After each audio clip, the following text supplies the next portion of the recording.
আসসালামু আলাইকুম ও রহমতুল্লাহি ওয়া বারাকাতুহু। সুধী দর্শক, নাজমুল ইসলাম চ্যানেল থেকে আপনাদের সবাইকে স্বাগতম। আজকে শুরুতে আমি বলবো,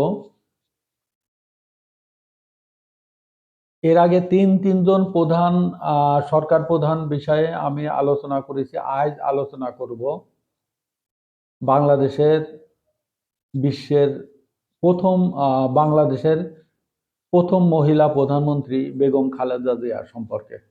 তার শাসন ব্যবস্থা কেমন ছিল এই বিষয়ে, তিনি সরকার কিভাবে চালাইছেন। সাবেক প্রধানমন্ত্রী বেগম খালেদা জিয়া আমাদের দেশে তিনবার প্রধানমন্ত্রী হয়েছেন এবং ওনার দুটো শাসন ছিল পরিপূর্ণ। একটা শাসন সম্ভবত 12 দিনের জন্য উনি দেশ শাসন করেছেন। উনি সর্বপ্রথম ক্ষমতায় আসেন 1991 সালে। 1991 সালে ওনার শাসন ব্যবস্থার সামান্য কিছু ভুল ত্রুটি ছাড়া উনি ভালোই দেশ চালিয়েছেন। এখন সর্বপ্রথম যে বিষয়টা বলবো, প্রধানমন্ত্রী বেগম খালেদা জিয়া যখন ক্ষমতায় আসেন প্রথমে, তখন দ্রব্যমূল্যের দাম উনি আসলে ঠিক করতে পারেননি।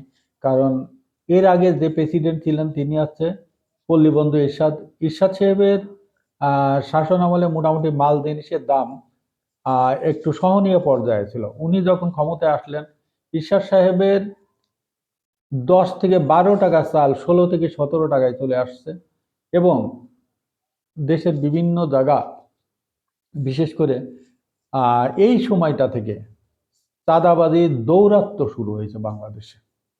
কারণ এর আগে ইরশাদ সাহেব যখন দেশ শাসন করেছেন তখন কিন্তু এই চাঁদাবাজিটা এত ব্যাপকভাবে ছিল না। কিন্তু 91 সালে বাংলাদেশে সর্বপ্রথম চাঁদাবাজির মহোৎসব শুরু হয়। এরপরে অবশ্য কম বেশি সব সরকারের আমলেই ছিল। আর এই চাঁদাবাজিটা কোনো সরকার, এই বর্তমান অবধি কোনো সরকার এটা সামাল দিতে পারেননি। দলীয় বিভিন্ন ক্যাডাররা এটাকে একটা নিজেদের সম্পত্তি বানায় নিছে যে ক্ষমতায় এলেই চাঁদাবাজি করতে হবে। তো সর্বপ্রথম বেগম খালেদা জিয়ার সময় থেকে তৎকালীন ছাত্রদল, যুবদল, তারা একটা স্বেচ্ছাসেবক দল, বিএনপির বিভিন্ন অঙ্গ সংগঠন, তারা চাঁদাবাজিতে লিপ্ত হয়। পরবর্তীতে তিনি এটাকে সামাল দেওয়ার জন্য যথেষ্ট চেষ্টা করেছেন, কিন্তু তিনি অবশ্য পারেননি। যাই হোক দর্শক, আমি এবার বলবো সাবেক প্রধানমন্ত্রী বেগম খালেদা জিয়ার সময় একটা বড় ধরনের দুর্ঘটনা বাংলাদেশে ঘটেছিল। সেটা হচ্ছে 94 সালে ঢাকা সিটির ইলেকশন, মেয়র ইলেকশন। তখন বোধহয় হানিফ সাহেব নির্বাচিত হয়েছিলেন এবং ওনার বিপরীতে যিনি দাঁড়াইছিলেন তিনি ব্যাপক ভোটে পরাজিত হয়েছিলেন। এই সিটি কর্পোরেশন যখন আওয়ামী লীগ জয়ী হলো, ঢাকার লালবাগে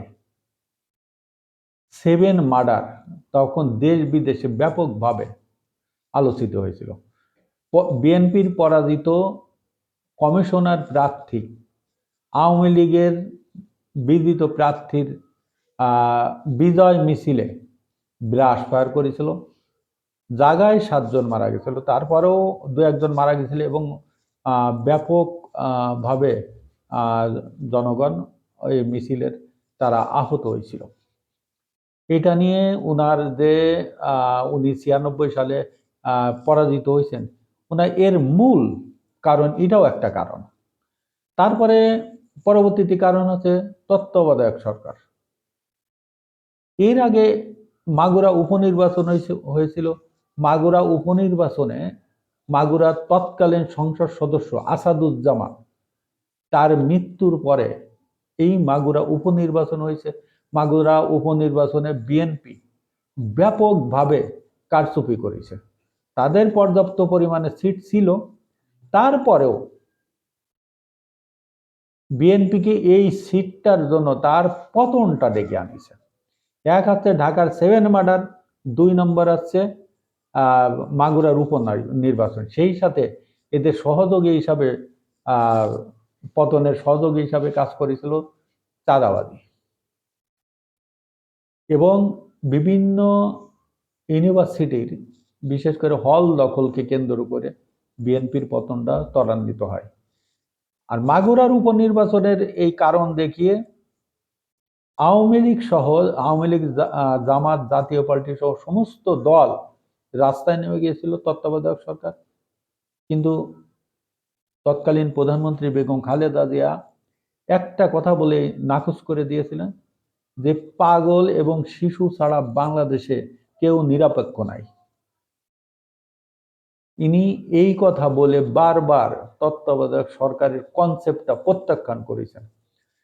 শেষ পর্যন্ত উনি বাধ্য হয়ে আন্দোলনের মুখে বাধ্য হয়ে উনি দেশে একটা নির্বাচন দেন, এই সংসদ ভেঙে দেন প্রথমে, তারপরে উনি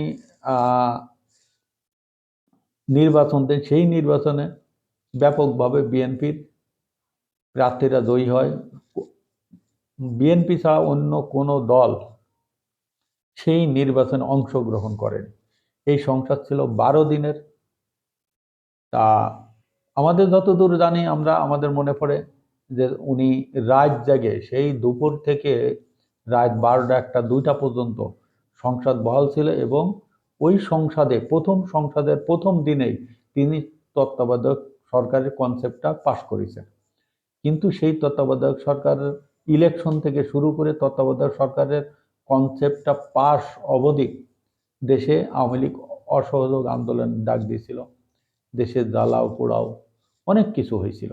বাধ্য হয়ে বিএনপি যখন দেখলো আমি আর টিকতে পারছি না, তারপরে বিএনপি পদত্যাগ করে এবং পরবর্তীতে তত্ত্বাবধায়ক সরকারের অধীনে 96 সালের তৎকালীন অবসরপ্রাপ্ত বিচারপতি হাবিবুর রহমানের কাছে ক্ষমতা হস্তান্তর করে সাবেক প্রধানমন্ত্রী বেগম খালেদা জিয়া পদত্যাগ করেন।